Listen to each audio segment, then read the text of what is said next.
Welcome back, Phil 301. Dr. K here.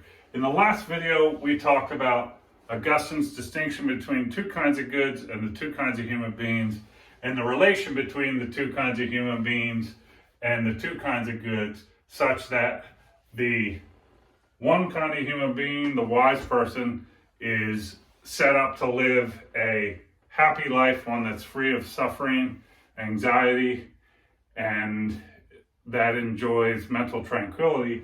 And the other type of human, what he calls the fool, given what they pursue and what they neglect, they're bound to live a life of suffering and mental anxiety and anguish.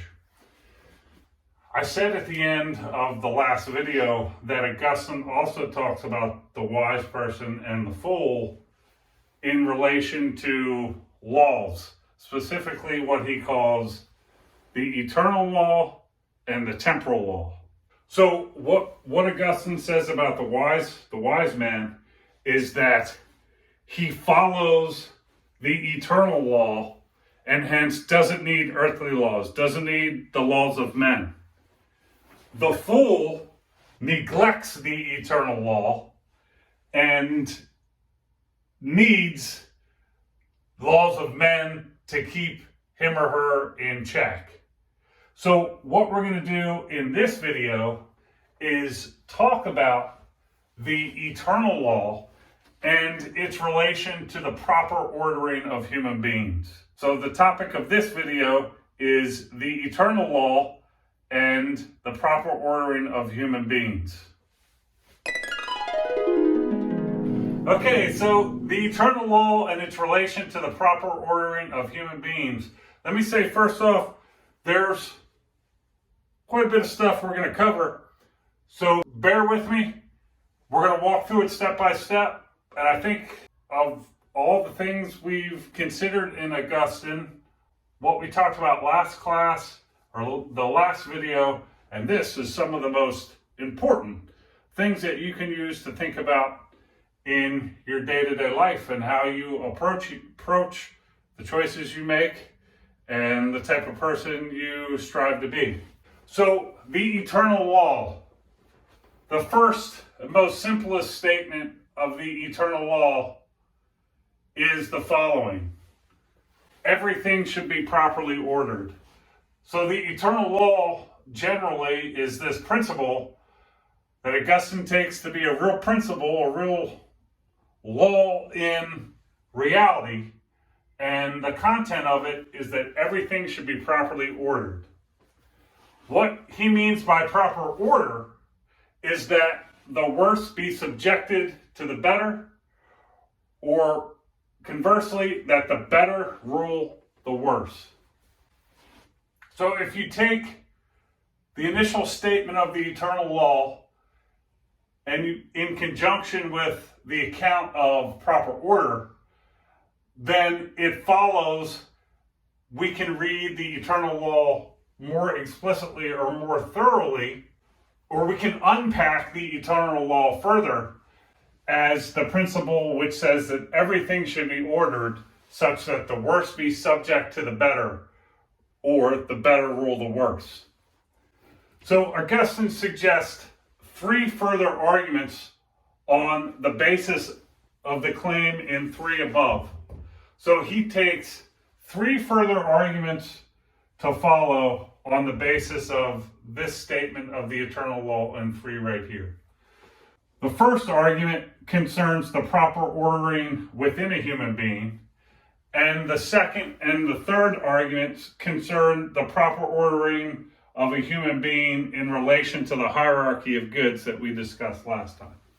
So let's look first at what 3 entails about the proper ordering within a human being.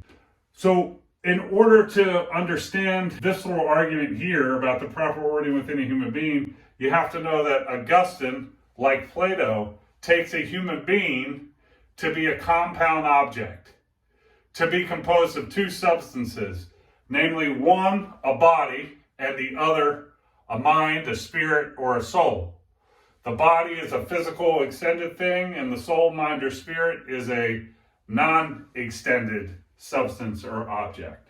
So you have a human being composed of these two substances, and Augustine, along with Plato, takes reason, mind, or spirit to be the best thing or the highest thing in the human being. So the spirit or soul of a human being is higher than the body, right? So if we take the claim in 3, everything should be ordered such that the worse be subjected to the better rule the worse.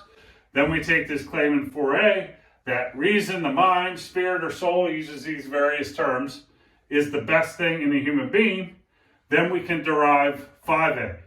Thus, a human being should be ruled by reason, mind, soul, and the body and its desires should be subjected to the mind or soul. If we're looking at the proper ordering of a human being in the hierarchy of goods, there's entailments from 3 regarding the relation of human beings to the lower goods and the relation of human beings to the higher goods. So Augustine takes human beings, or the soul or mind of a human being in particular, to be better than the lower goods. Remember, the lower goods are the physical objects or things that depend on physical objects, right? So if you take 3 in conjunction with 4b, you can deduce 5b. Thus, human beings should not be ruled by or become enslaved to lower goods, because to do so is a violation of the eternal law. And as we saw last time, in violating the eternal law, right, in pursuing things that are lower than you and loving things that are lower than you, when you violate that law, it's got its own punishment built into it, that you're going to live a life of suffering and anxiety, because those lower goods are the ones that you can lose, that can be taken from you, and you can't have them simply by willing. Now, the entailment of, or the implication of 3 in relation to, for human beings in relation to the higher goods, is as follows. So Augustine takes human beings to be lesser than the higher goods. Virtue, truth, God, things like that. So if we take 3, they claim that everything should be ordered such that the worse be subject to the better rule the worse. And we take 4c, they claim that human beings are lesser or lower than the higher goods. Then we can derive 5c, which says human beings should be ruled by the higher goods. That's to say they should subject themselves to the higher goods, basically enslave themselves to the higher goods. You got to be a slave or subject either the higher goods or lower goods. What you should do, according to these principles and derivations, is be ruled by the higher goods and subject yourself to them. And in following the law, the eternal law, and orienting yourself such that you are ruled by and subject to the higher goods, virtue, truth, and God, you then get that happy life, because these things can't be taken from you. They can't be lost. They're not going to perish or go away. And you can have them simply by willing. And so tying this back into the last lecture, we can see that over here, the wise man is the person that follows the eternal law. This is exactly what the wise person is doing. They are subjected and ruled by and act in service of and for the sake of the higher goods, and they are not ruled by or become enslaved to the lower goods. Rather, they're ruled by the mind, which is directed towards knowing and coming to possess the higher goods. So the wise person acts, lives, has his or her being in accordance with the eternal law, both within him or herself, as they are ordered. The wise person's mind rules the body and the bodily desires, and is not subjected to the it doesn't become enslaved to the lower goods. It pursues and serves the higher goods.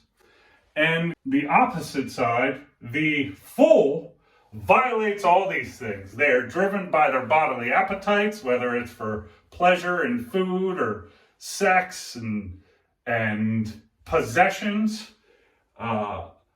Their mind gets drug along with that. The body is in charge. They are enslaved to the lower goods and ruled by the lower goods. So there's a violation there. And they're not ruled by the higher goods. So there's a violation there. So the wise person stands in the proper ordering relation, both within its own being and in relation to the lower goods and the higher goods. And the fool is disordered with respect to its internal state. It's ruled by its mind and soul is subject to its body and the bodily desires, and it's enslaved to the lower goods, and it is not ruled by it totally neglects and refuses to put itself in service of the higher goods.